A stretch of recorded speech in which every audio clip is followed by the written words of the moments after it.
प्रार्थनाएं और ध्यान इंसान के लिए बहुत जरूरी है, क्योंकि प्रार्थना में भगवान आपकी बात सुनते हैं और ध्यान में आप भगवान की बात सुनते हैं।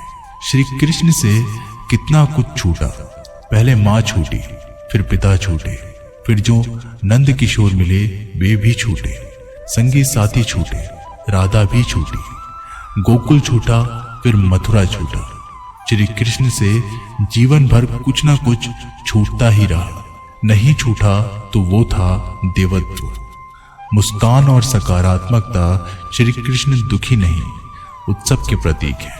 सब कुछ छूटने पर भी कैसे खुश रहा जा सकता है, ये श्री कृष्ण से अच्छा कोई नहीं सिखा सकता। इसलिए हमेशा खुश रहें, सदा मुस्कुराते रहें। जीतने का मजा भी तभी आएगा जब लोग आपकी हार का इंतजार करेंगे।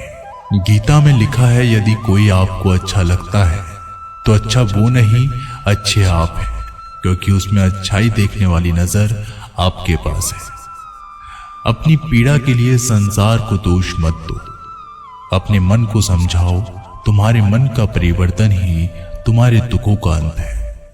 सोच और नियत अच्छी रखिए, फिर आपके कष्ट प्रभु स्वयं ही दूर कर देंगे। याद रखना, भगवान से कभी उम्मीद छोड़ना नहीं और दुनिया वालों से कभी उम्मीद रखना नहीं।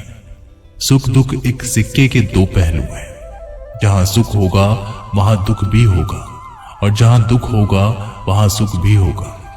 इसलिए सुख दुख के बारे में बिना सोचे निरंतर अपने लक्ष्य को प्राप्त करने के लिए प्रयास करते रहिए। एक बात हमेशा याद रखना, किसी के सामने गिड़गिड़ाने से ना मोहब्बत मिलती है ना ही इज्जत।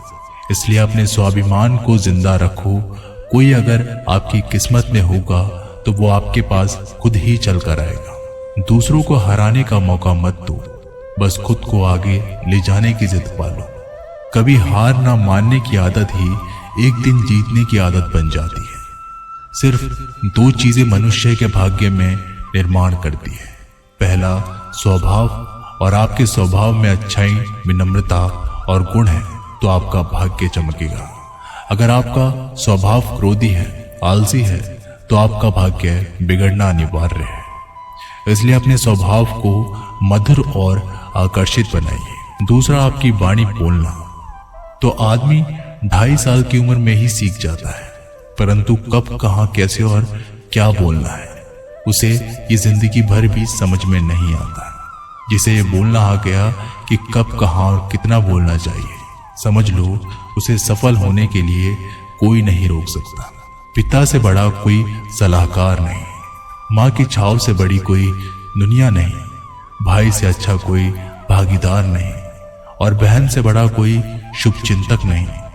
इस मतलबी दुनिया से कोई मतलब ना रखो, और मतलब रखना है तो अपने मतलब से मतलब रखो। दुआएं मांगने से किसका भला होता है, मिलता तो वही है जो हमने बोया होता है। तुम नीचे गिर के देखो, कोई नहीं आएगा उठाने।